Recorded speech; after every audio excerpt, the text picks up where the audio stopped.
Welcome to Minutes by Minutes. I'm Elgin Nichols. And I'm Dave Kenny. And we're here to talk about what goes on in the community, the village and the township and those people that make regulations and laws, ordinances that affect you out there.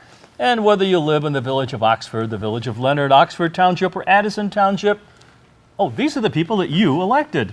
And the commissions and the committees that make decisions that directly affect you, whether you attend these meetings or not. And that's why we're here. Well, partially. Another reason why we're here is to find humor in what goes on in government meetings. There's a little humor out there. We just have to dig for it sometimes. Yes. And other times it kind of bubbles to the top. And you know what the real humor is? It's if you don't attend those meetings and they vote, such as taxes, the humor comes later. Bad humor. Bad humor. All right, let's talk about something that hardly ever happens. They usually have cancellations, and that's the Oxford Township Zoning Board of Appeals. Now, that's a court of last resort. I see. Did they cancel it? No, they actually had a meeting. I was going to say, that's a lot of notes for a canceled meeting. You were peeking again. Yes, I was. You're not allowed to be a peeker.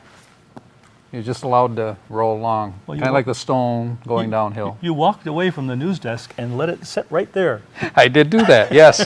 Okay, well, let's talk about the chairman. I'm not too familiar with him. Most people aren't familiar with the people on the ZBA board, but his name is Butler. Yeah, you know him? No, but it was a nice harmonization, though. How'd you know that? I read your notes. Okay. See what I mean about these peakers? Got to be careful.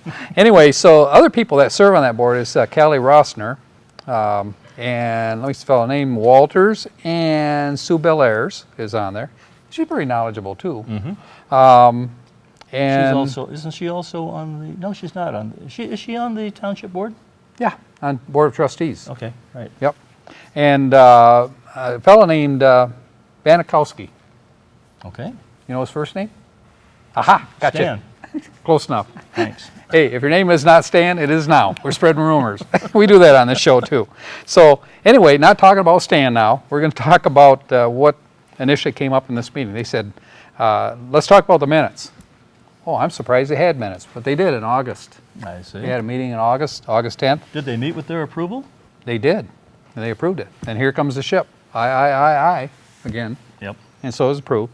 And so the first thing that Mr. Butler said is, who do we have in the audience that would like to speak? And was there anyone? Or was it dead silence like you got right now? yeah, kind of dead silence there was. But they said, well, let's go on to the first issue then, shall we? And that would be concerning a split lot that they're attempting to do. A fellow named John Daniels owns property on 12 East Street on Lakeville Road in that area. Has, it seems, two pieces of property that he wants to join as one. I see. And the fellow that was there representing him was attorney Jonathan Crane, and he's from Rochester. All right. He's also a civil engineer, but so anyway, he's been involved. There's a good combination. Yes, good combination. And here's the thing, the board member, I think it was Sue Belair, she says, now wait a minute, wasn't that property a while back, wasn't that two separate pieces of property or one piece of property and they wanted to join it or separate it into two separate? That's what he wants to do just now, isn't it? Or he wants to bring it together? No, they wanted to originally, did I say they wanted to bring it together? Anyway, it was reversed. What they did I totally confuse you? Because if I didn't confuse you, I did those folks out there. Well, keep on going. I'll try. Okay, so initially the property was joined into one piece because it was two separate pieces. And now they want to separate it. And so Sue says, well, if you wanted it joined together then, why do you want to separate it now? And he said, well, because the owner wants to eventually, he wants to sell one piece of the property. But he said that, they said, well, why are you before the variance board? Did you not go before the planning commission? He said, yeah, but it's been rejected a couple times for nonconformity. That's why I'm appealing to you. They said nonconformity. Well, what kind of nonconformity was there? They said, well, he says, well, one was the lot size. If you split it, the lot, is going to be smaller than what the ordinance requires. And But it was okay when it was 2 lots. it was 2 lots, but it's not split the same as it was originally. See, now the indication was that it was going to go back to the original state in which it was originally. But it isn't. It isn't. So they're actually going to be 2 different sizes that they're going to break up. So that's one of the reasons why it was rejected originally. So one will be a lot and one will be a plot. Right, a lot and a plot, a lot of plot. Anyway, they, yeah. And so the other issue was that the setbacks, no longer are they going to meet the code requirement for the setback on each. One is like about 2 feet away, and the best they can do is 4 feet on another side and 7 on the other. Are there houses on each piece of property? There's buildings on each piece of property. Oh, So that makes it more difficult. it does make it difficult. And so anyways, the Zoning Board of Appeals, the representative said, well, I'd like to know more information on that. Particularly Callie brought this point. She said, I'd like to know the history of this and why, they want to join this together now. And why, they went through that trouble back then. They said, well, it was a quick deed performance. So it was rather quick. That's why they call it quick deeds. And, it was achieved back then because that was the desire of the property owner. And there weren't as many Daniels. ordinances. There wasn't as many ordinances back then. And they could get away with it because you folks weren't there. Okay, but now they want to bring them, separate them again. And so she says, well, I don't think that there's a proper paperwork. I need to know more history on it and as to why it was split and so forth so that we know how to pursue this. And also, you do understand, she said, that there's certain requirements in the zoning board that you have to have a hardship. For example, you have to prove hardship, and there's several other criteria too, 4 or 5 Hardship? criteria. Hardship? Hardship, as to why you need to make this change. She's under duress? Under duress, yeah, Or or one of those things. Anyway, she said we need to know more information, and since there is a lack of information, how would you board like to handle this? And the attorney says, oh, wait a minute. He said, my client's willing to do whatever is necessary on this, but I understand you need more information on it. I will seek the information, and if I could, have another meeting. When could that next meeting be? well, when's it scheduled? They said, well, not before, next month, because we usually have a meeting scheduled once a month.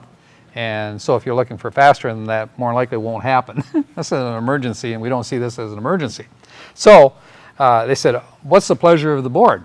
And the board said, well, I think it should be tabled. And Sue Belair says, I agree, it should be tabled. So they took a vote, and all those in favor of being tabled, here comes the train. Aye, they won't table it. So does being tabled mean it's going to be on the agenda for the next meeting?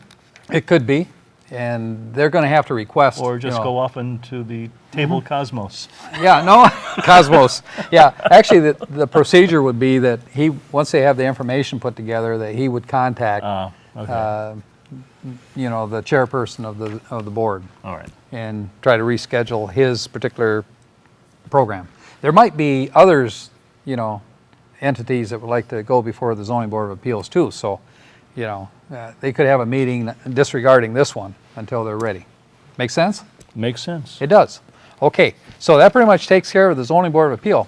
By the way, that meeting lasted a whole, I think it was 20 minutes. I've been to shorter ones. You have, You yes. have too. Yes, I have, yeah. We won't talk about the short ones here, though. But we will talk about the next meeting coming up, which is the Oxford Township Board of Trustees, right after we come back, right after this.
OCTV is our community.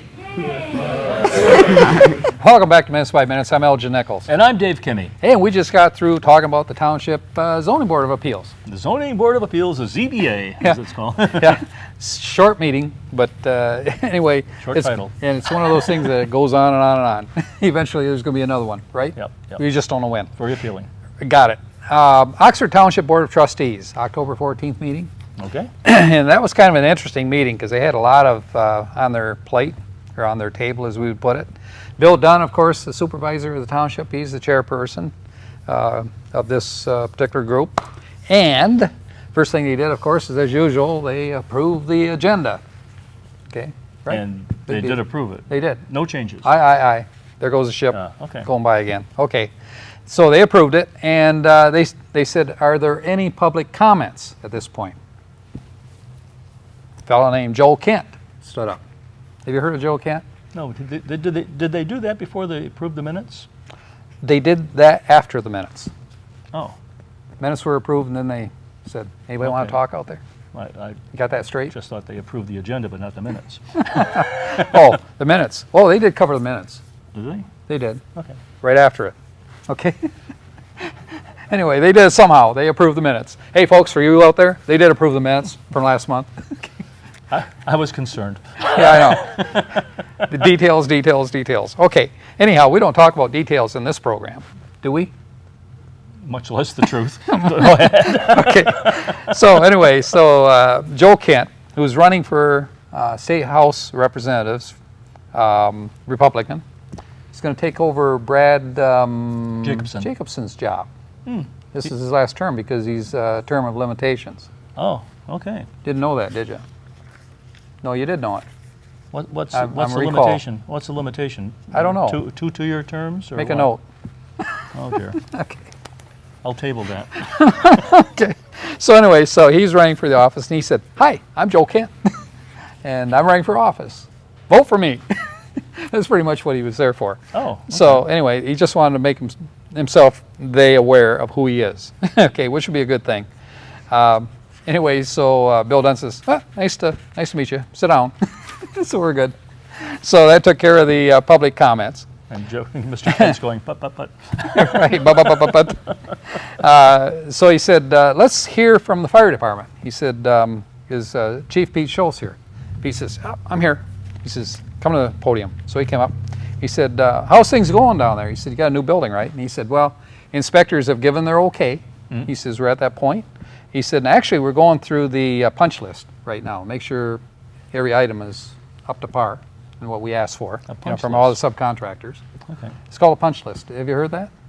I've heard of You just itemized punch list. away. I've heard of itemized list, but I guess it's the same thing. It's a punch list. It's in, contractors know what a punch list is. Look it up. Okay. Table that. Table that. Okay. list. The punch list. So anyway, Chief Schultz, he said, we had it, what do they call it, grand opening? And he said, we expect about 250 people. That's how much food we had. And 300 people showed up. They showed up in no helicopter. And no loaves and fishes. Right, no loaves of fishes.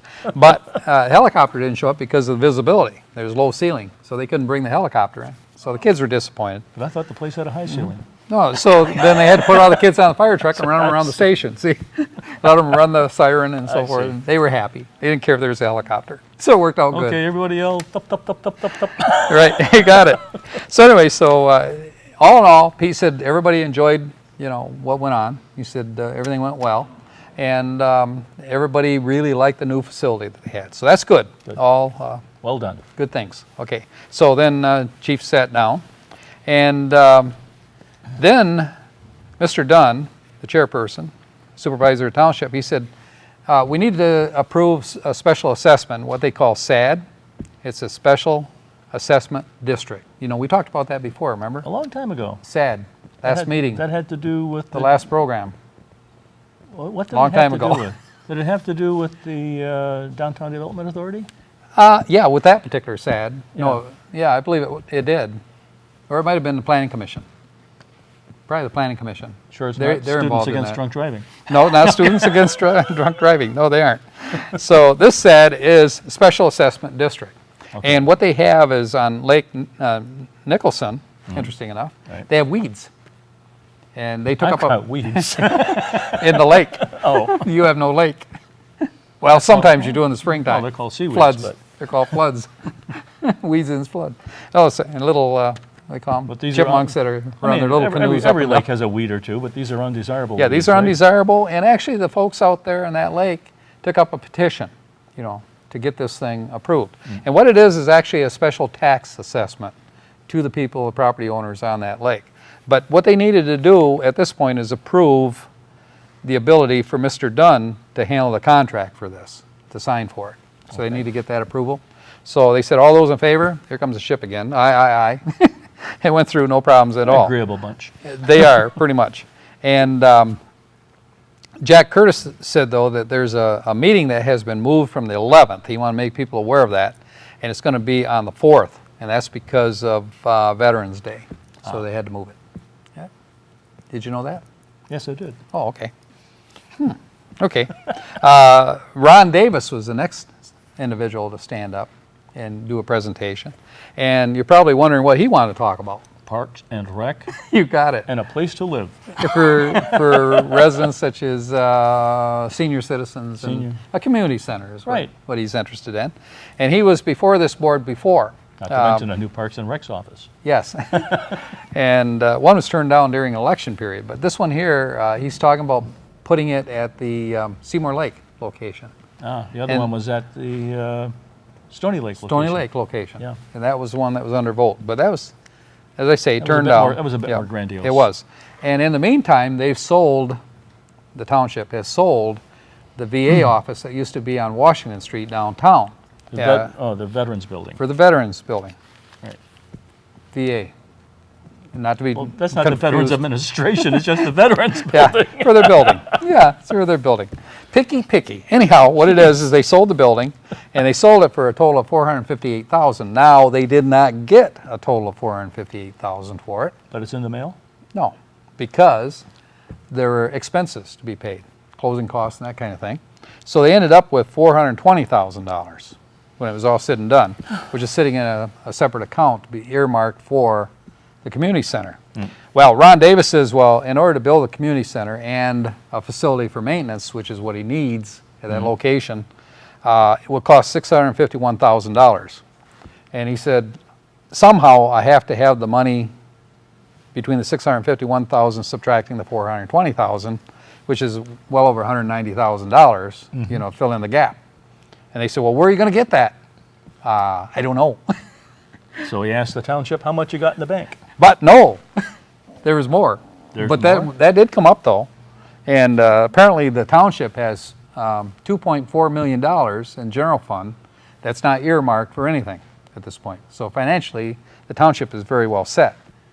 Now, something unbeknownst to me And Ron, and with probably hat in you, hand, is going, yeah, oh, please. right. But there's something that was unknown to me and probably to you and the folks out there, and that is that Ron Davis and the Parks Department made a loan a while back for improvements for the park, and they took a loan through the township. They And made, pay- they made a pay- loan or took a loan? They took a loan out.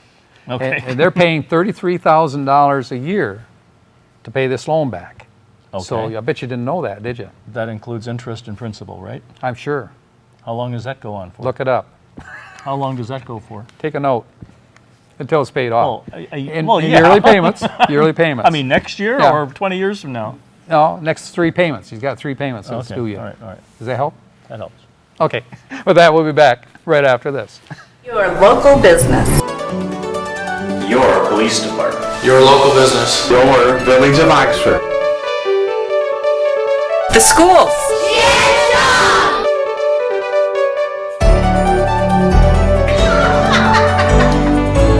Your parks and recreation. Your community. Your community. Only on OC TV.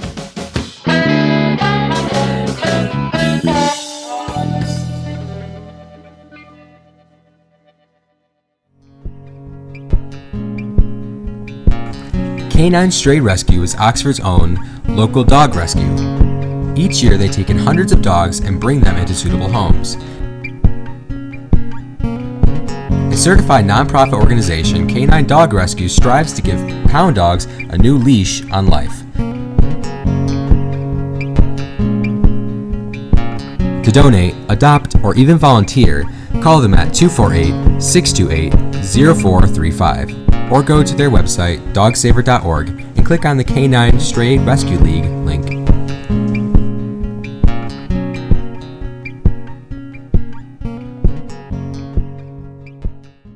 5 minutes, I'm Elgin Nichols. And I'm Dave Kennedy. We are talking about the Oxford Township Board of Trustees, and that meeting was on October 14th. Right, and right. when we left, we were talking about Ron Davis and what he wants to do with the community center. And Curtis Pulled Wright. one of those, wait, there's more. Out of his There's, pocket. yeah, there's more.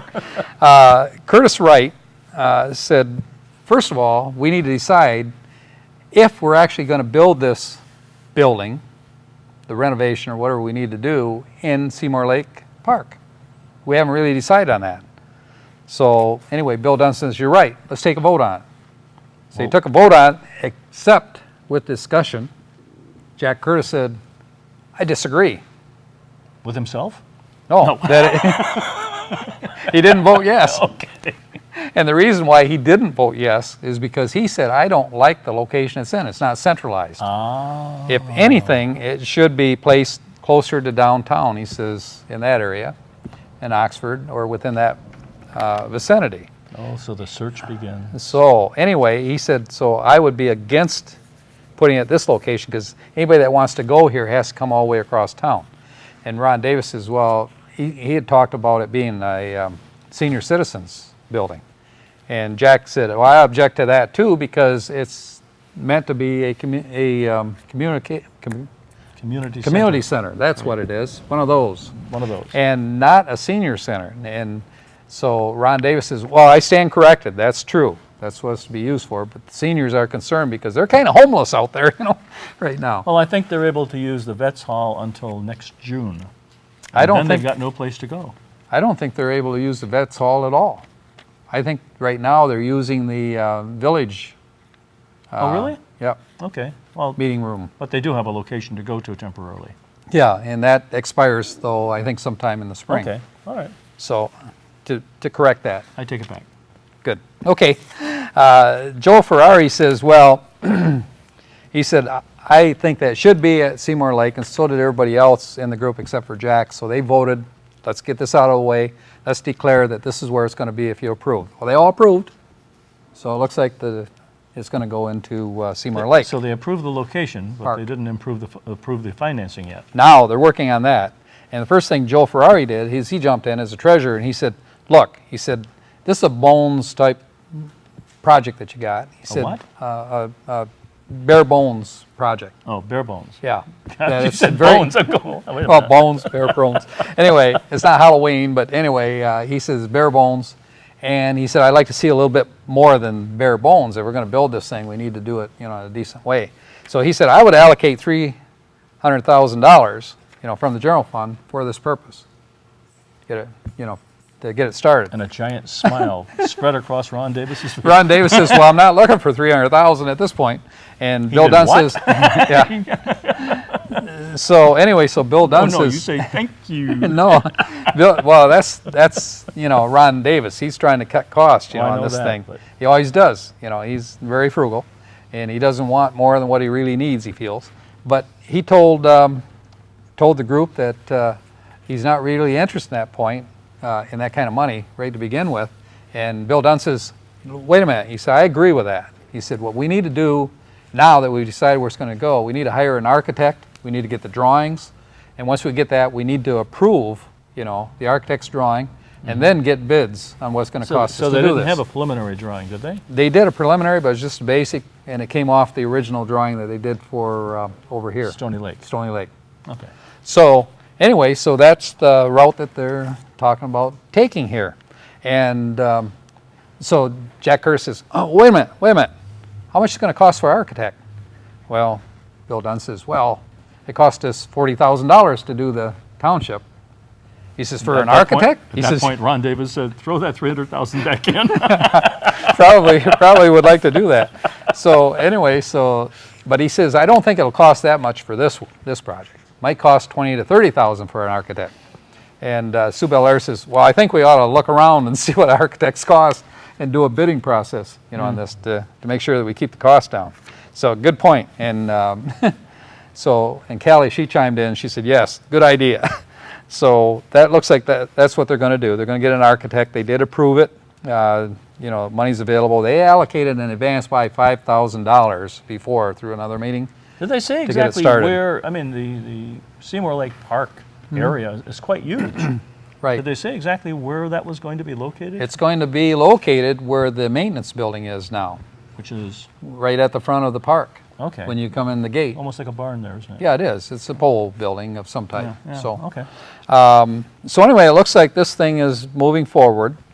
Let me see. The other thing that they did discuss is Jim Sharp, the engineer, said that he will get involved with the plans and that kind of thing and come forward, with additional information at the next meeting. Jack Curtis said that he would like to see one thing, that the maintenance building and the community center be separate in terms of the way it's financed and the way it's broken down. He said, I would have no problem right now allocating $300,000 if that was required for a maintenance building right now. Physically separate. Yeah, physically separate. Well, it cuts down. Even though it's going to be in the same building. And Sue Belair says, well, it was put together as one package. I don't find it confusing at all. And if we want to build it as one package, that'll work. Anyway, so that discussion happened. It went nowheres, pretty much down the, wherever. And at least, Jack was able to make his point along the way here. So anyway, so they covered the cost of what it would be for the actual architectural plan. Township generator was the next subject that came up. And Bill Dunn says, we need a generator, he says, in case we lose power, They don't have one now? They don't have one right now. And originally he said we were looking at a 300 kilowatt unit. And he said, according to our electrician guy, who is Dale Birch, from the town, who's the township electrical inspector, he said we don't need to be that large of a unit. He said we're using roughly about 300 amps, and if we go to a 150 kilowatt unit, we will still be using, we have the ability to use 625 amps, which covers us well. And it'll be half the cost of a 300 kilowatt unit. So they think that's the way it should go. It would run on natural gas, so it'd trip over automatically. Then this discussion came up, well, is the line big enough to provide the gas service, to the generator? They said under the 300 kilowatt, you would have to go to a larger line, which would be more expensive. The line we have existing will work fine, for 150. 150 kilowatts. And how much did you say they draw right now? They draw 300 at peak, roughly in that neighborhood. That includes the sheriff's department? It includes the sheriff's department as well. Yep. So they're very well covered in terms of, what amperage they're going to use. Wouldn't you say? Until Say they, yes. until they spike. Until they spike. Until all the lights go out. Then you have to call this electrician guy. And they said, well, the next thing is, what do we want to I do can see for... it now. Don't plug that vacuum in. Yeah, don't do that. So anyway, they said, well, let's go out for bids on it. And they said, okay, that's a good idea. And that pretty much took care of that meeting, believe it or not. What's coming up? Well, we do have meetings. On 10/20 at 7 o'clock, the Addison Township Fire Board. And on 10/21 at 3 o'clock in the afternoon, Polly Ann Trail will be meeting at the Addison Township Government Offices. And on 10/22 at 7 o'clock, the Oxford Township Planning Commission. I'm sure someone will show up there. I hope so. And on 10/26, the Oxford Area Cable Communications Commission, our parent organization, Ooh. will be meeting in the Village of Leonard at Roland Hall. We rotate those meetings now. And at 6 o'clock, the joint meeting, that's a new one. Joint. Just found out about that one yesterday. Which joint of they're the gonna go Oxford to? Township Board, Planning Commission, and Parks and Rec. Oh, that joint. That joint Okay. at 6 o'clock. Well, this is Minutes by Minutes. I'm Elgin Nichols. And I'm Dave Kinney. We'll catch you right here next time. See you Thanks then. for joining us.